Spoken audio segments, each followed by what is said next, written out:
Hello, viewers. Once again, it's me, Ewaenruwa Nomaren, from It Pays to Fear God.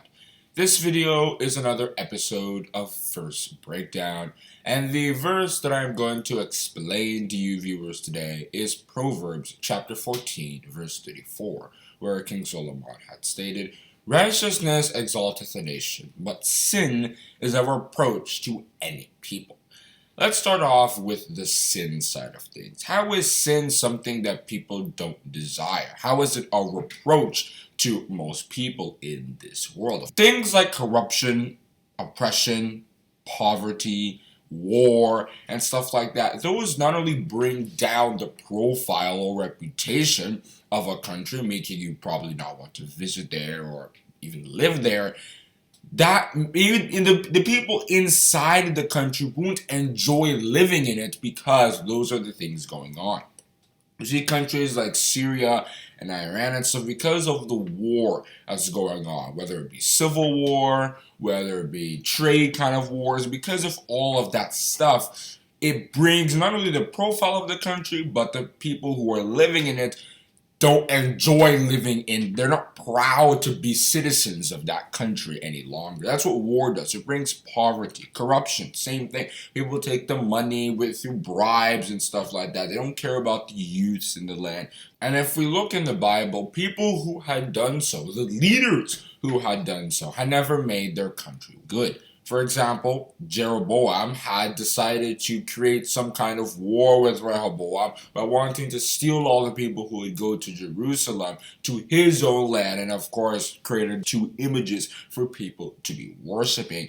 And that did create some fights between them, more stress, because he was more envious of what was going on with that, and he wanted to bring it all into himself so that he could increase his power.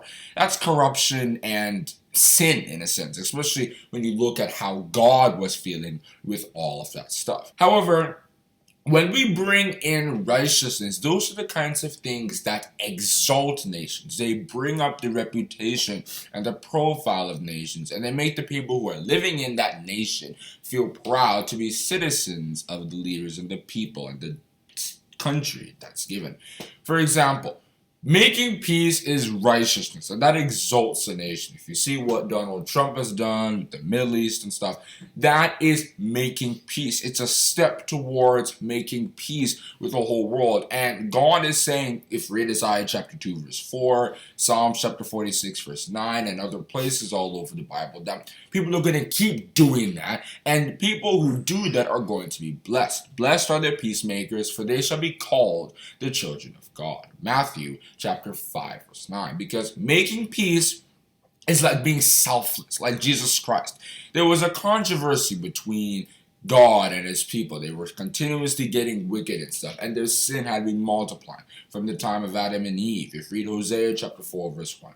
But if we see what Jesus Christ did with the ransom sacrifice was like making peace, because now Jesus Christ's sacrifice helped to kind of remove the uncontrollable sin from the world. That was making peace between us, humanity, and God, because God is holy, doesn't have anything to do with sin. If you read 1 Peter chapter 1, verse 16, and Leviticus chapter 11, and verses 44 and 45. And Jesus Christ was obviously also somebody without sin. If you read 1 Peter chapter 2, verse 22. So by dying for the people, he brought us closer to God. It was like he was making peace in a sense. And we called him our Savior, the Prince of Peace, and other stuff like that. If you read Isaiah chapter 9, verse 6. Making peace is something that we should be doing, whether with our friends or if we are leaders with countries, because that brings more harmony within it. It defeats war and stuff, and it exalts the profile of the general land. It's very important that we keep this in mind. And the comparison between sin and righteousness and their benefits slash disadvantages was talked about in James chapter 3 from verses 16 to 18. Or James the Apostle had stated, "For where envying and strife is, there is confusion in every evil work.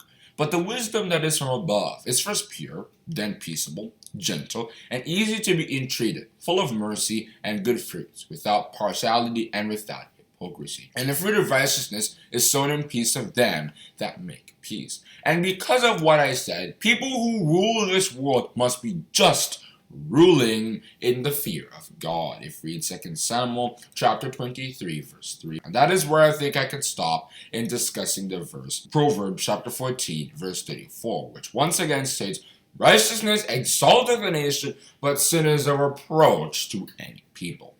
Hope you enjoyed this video. Hope you learned something. Most importantly, please try to subscribe, share this video, and click the notification bell to be notified when we make future videos. Thank you for listening.